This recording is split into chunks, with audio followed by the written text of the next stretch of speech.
Sal. Get on with it. I'm hungry. Come on. You mind me? Nonsense, anyway. What are you putting everyone through this mumbo-jumbo? Bring on the main course. I apologize for my disrespectful sister. Come on, this is the 20th century. You have young boys sitting here.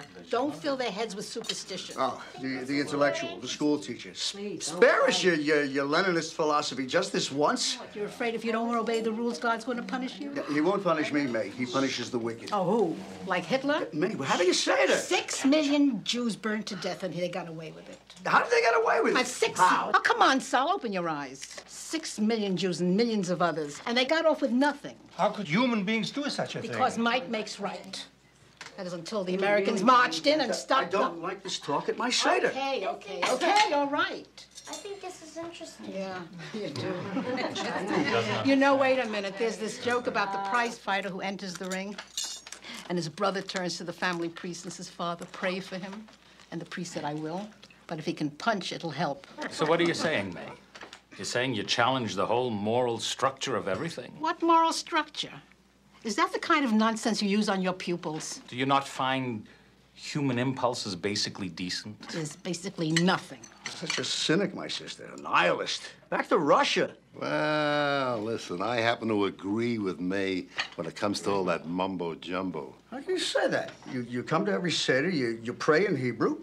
Yes, I'm going through the motions. It's like any ritual. It's a habit. What are you saying, May? There's no morality anywhere in the whole world. Listen, for those who want morality, there's morality. Nothing's handed down in stone. Sal's kind of faith is a gift. It's like an ear for music or the talent to draw. He believes, and you can use logic on him all day long, and he still believes. Must everything be logical?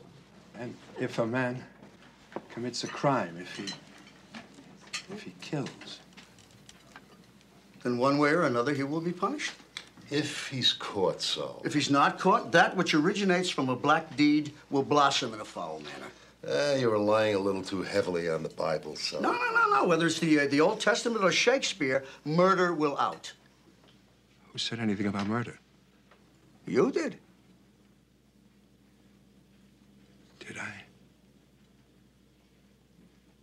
And I say, if he can do it and get away with it, and he chooses not to be bothered by the ethics, then he's home free. Remember, history is written by the winners.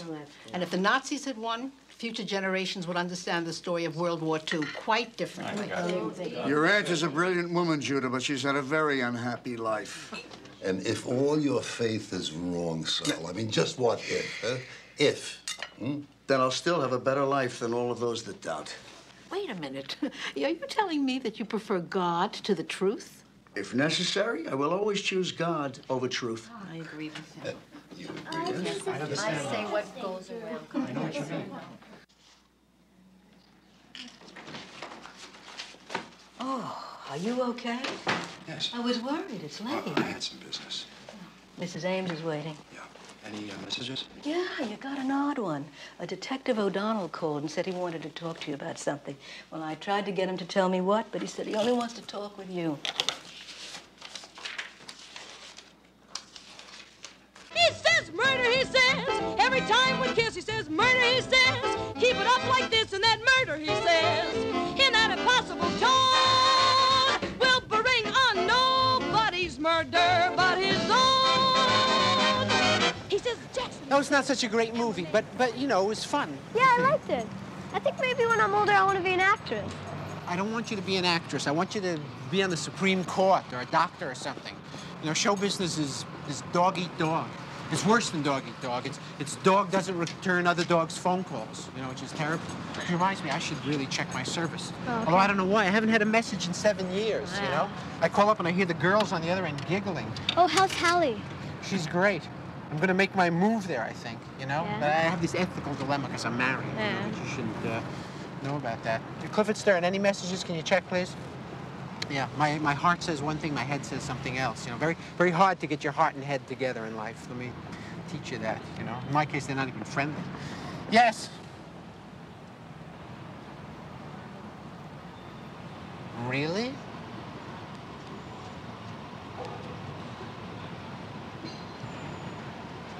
No. Okay, thank you. What's wrong? Professor Levy committed suicide. But we must always remember that when we are born, we need a great deal of love in order to persuade us to stay in life. Once we get that love, it usually lasts us. But the universe is a pretty cold place. It's we who invest it with our feelings.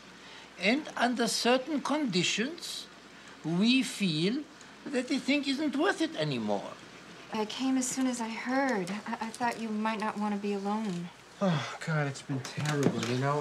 I called, the guy was not sick at all. And he left a note. He left a simple little note that said, I've gone out the window. I mean, this is a major intellectual, and this is his note, I've gone out the window. I mean, what the hell does that mean? You know, this guy was a role model. You'd think he'd leave a decent note. Well, what did he have family or anything? No, you know, they were all killed in the war. That's what's so strange about this. He's seen the worst side of life his whole life. He always was affirmative, always said yes to life, yes, yes. Now today he said no. Well, can you imagine his students? Imagine how shattered they're going to be? Listen, I don't know from suicide. You know, when I grew up in Brooklyn, nobody committed suicide. You know, everyone was too unhappy. Boy, you know, this will put a damper on the show. Well, I got 600,000 feet of film on this guy, and he's telling how great life is and everything, and now, you know, what am I going to do? I'll cut it up and make it into guitar picks. I was just thinking, no matter how elaborate a philosophical system you work out, in the end, it's got to be incomplete. I've been so annoyed all day. I'm sorry for seeming cranky. Oh, this gave me such a blow. I just thought you might want some company. Oh, don't do that. It's something that I wanted to do now for weeks. You're you must married. know that. You know, yes, I'm married, but that, you know, that's not gonna last. You know. Well, you know, I'm not ready. Yeah. Is there something you're not telling me? I mean, No. you know, is there anybody else? I mean, I just don't want you to tell me it's Lester. It's me. It's just me. I guess I haven't gotten over my divorce yet, you know?